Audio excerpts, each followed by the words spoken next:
I'm Storm Track 12 meteorologist Les Still here on a little different of a schedule here. I'm working in for Skip for Thursday and Friday, so I get to have my days and time period shifted here about 12 hours. But I decided I'd cut you a special webcast to let you know what we're going to be expecting as we head into this weekend. Now, high temperatures today. We did top out into the 70s. That's well above average for this time of year. You can see where we should be, 67. That's average high temperatures for this time of year. Even overnight lows have been running on the warm side, but more importantly, our rainfall deficits are now about 4 1/3 inches, and we're going to continue to build on that, even though we are going to get maybe an inch or an inch and a half of rain as we head on through this weekend. Here is your Storm Track 12 forecast as we go overnight tonight. We'll start off clear early. After midnight, low clouds and fog start to form, very similar to what we've seen the last, the entire week practically.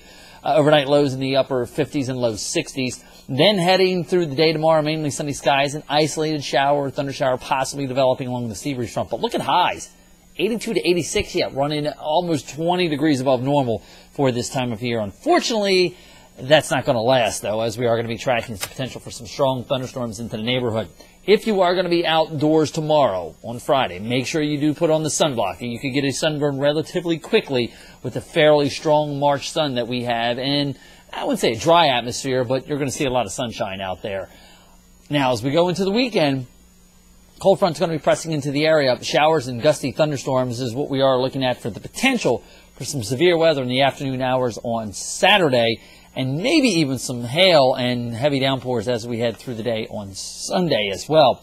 Already the Severe Storm Prediction Center does have Eastern Carolina outlined and that slight risk of severe weather, basically going from central Virginia all the way down to Florida. This is that warm air mass that we've been in this entire week, even the last 2 weeks.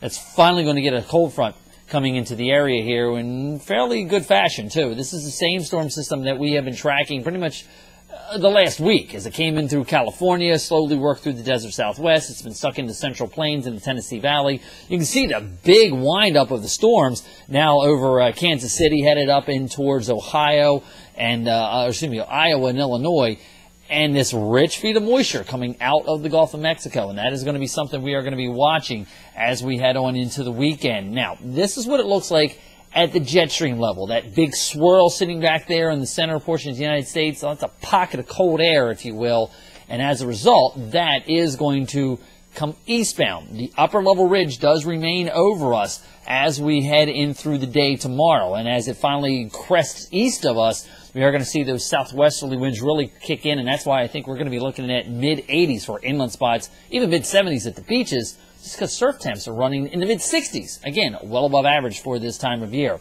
But here's the problem for the weekend. Notice this big upper level low as it works its way over us Saturday going into Sunday. Yeah, still in here during the day on Sunday. Atmosphere doesn't like it when you've got cold air on top of a very unstable low-level air mass, and as a result, I think we are going to have the potential for some strong gusty storms in here on Saturday, and then even some thunderstorms that potentially could have some hail with it on Sunday. We do cool down briefly for the first part of the week. You notice as we go into Sunday into Monday, our airflow does come out of Canada, and you see that cooler air, the blues coming down over us, but it's a quick pattern. It's in, it's out, and by the middle of next week, sunshine, we're back into the 70s and 80s again.